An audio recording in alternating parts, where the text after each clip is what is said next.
अस्सलाम वालेकुम ख़वातीन व हज़रात, मेरा नाम हाफिज उस्मान है और आप आइडियल वीज़ा यूट्यूब चैनल देख रहे हैं। दोस्तों, आज हम जिन कंट्रीज़ के वर्क वीज़ा को डिस्कस करेंगे उनका नाम है कंबोडिया और थाईलैंड के कॉल सेंटर्स की जॉब्स।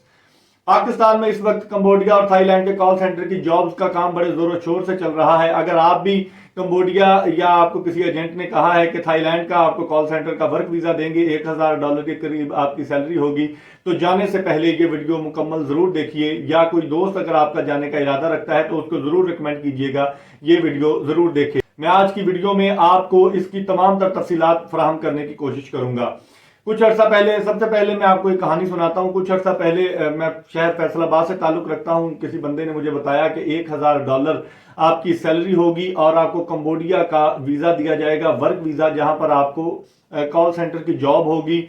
और मुझसे व्हाट्सएप पर उसने राब्ता किया, मेरे साथ बड़ी डिटेल के साथ गुफ्तगू की और मैं उस एजेंसी का विजिट भी करके आया। जब मैं विजिट करने गया तो उन्होंने बताया कि 2 दिन में आपका कंबोडिया का विजिट वीजा लग जाएगा। विजिट वीजा तो वैसे भी लग जाता है कंबोडिया का, आपको पता है, ई वीजा होता है कंबोडिया का। तो आप ई वीजा लेते हैं। ई वीजा पर जब ट्रैवल करेंगे तो आपको वहां से हमारा बंदा लेगा। आपका पाकिस्तान से कंबोडिया का डायरेक्ट वर्क वीजा नहीं लगता, तो आपका कन्वर्ट करके हम ई वीजा जो है, विजिट वीजा आपका, वो वर्क वीजा में कन्वर्ट करेंगे और आपको वहां पर कॉल सेंटर की जॉब करनी होगी। 12 घंटे आपकी ड्यूटी होगी, 2 साल का ये वर्क परमिट होगा, आपकी $1000 सैलरी होगी, 1 साल के बाद आपका इंक्रीमेंट भी लगेगा।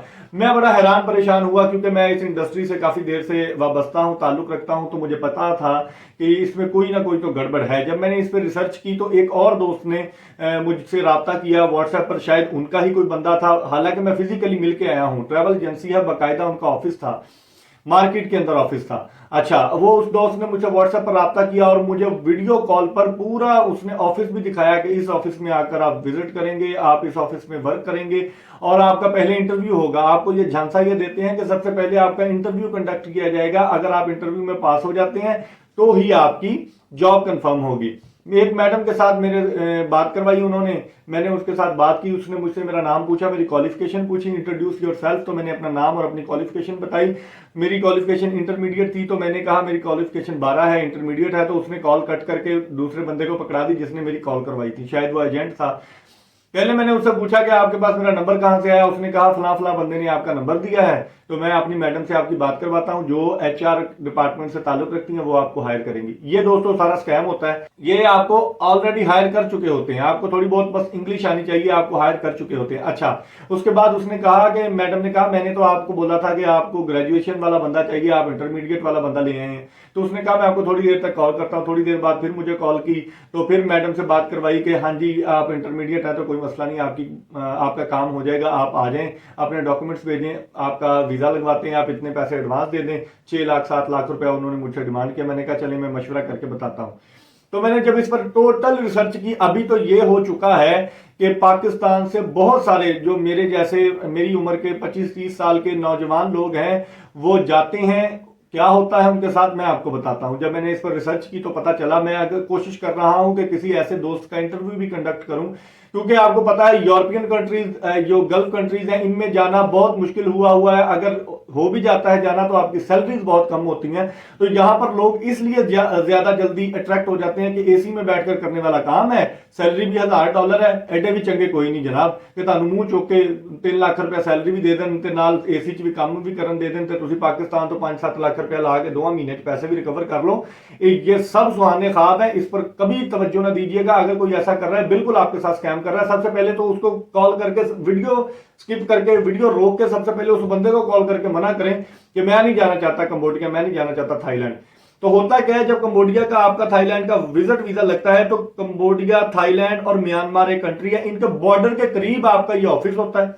वहां पर आपको लेके जाते हैं। सबसे पहले जब आप लैंड करते हैं तो आपको उसका एजेंट लेके जाता है, वो आपसे आपका पासपोर्ट लेता है और आपको आगे कंपनी के साथ डील करके 20, 25, 15,000, 10,000 जितनी भी डॉलर्स में उनकी डील होती है वो आपको सेल आउट कर देते हैं। इंसानी स्मगलिंग होती है, वो आपको सेल आउट करते हैं। कंपनी में आप जाते हैं और जो आपको पाकिस्तान में ये गेम्स पर सट्टा लगाकर और जुआ लगाकर जो आप प्रमोट करते हैं ना, जो आपके इन्फ्लुएंसर्स हो गए, रजब भट्ट वगैरह और ये बाकी दोस्त जो प्रमोट करते हैं, वो इन्हीं एप्स को करते हैं। B9 जो आजकल गेम आई हुई है, ये भी उधर से ही ऑपरेट हो रही है। ये म्यांमार के बॉर्डर पर, कंबोडिया और थाईलैंड के बॉर्डर के करीब जो ये छोटी छोटी कंपनियां हैं जो इंसानों को स्मगल करके उधर लेके जाती हैं, वो आपके साथ में वर्क करते हैं, आपको टारगेट देते हैं। आप पाकिस्तान में जो बैठे हैं इंडियंस, बांग्लादेशी जो बैठे हुए हैं, वो फिर इनको टारगेट करते हैं और आपसे इन्वेस्टमेंट करवाते हैं उन सट्टे वाली गेम्स पर। जब आप इन्वेस्ट करते हैं तो फिर आप उनमें जुआ लगाते हैं, आप हार जाते हैं, फिर उनको टारगेट की अमाउंट मिलती है जो कि $1000-2000 बाद का ज्यादा भी बनता है। जारी बात है,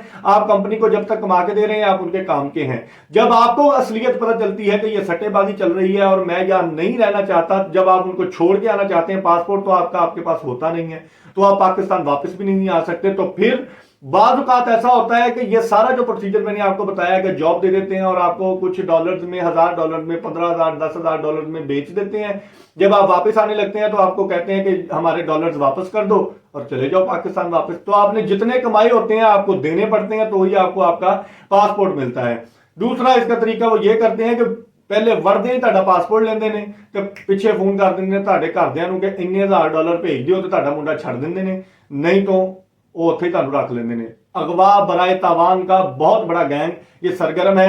तो आपका कोई दोस्त जाना चाहता है या जाने का इरादा रखता है या किसी ने आपको सुहाने ख्वाब दिखाए कंबोडिया चले जाओ, उधर आप ये कॉल सेंटर की जॉब करना, 2 साल में आपके पास $10,000, $12,000, $15,000 आ जाएंगे, आप उधर से यूरोप का वीजा अप्लाई करना और चले जाना, ये इतना आसान नहीं है जैसा आपको नजर आ रहा है।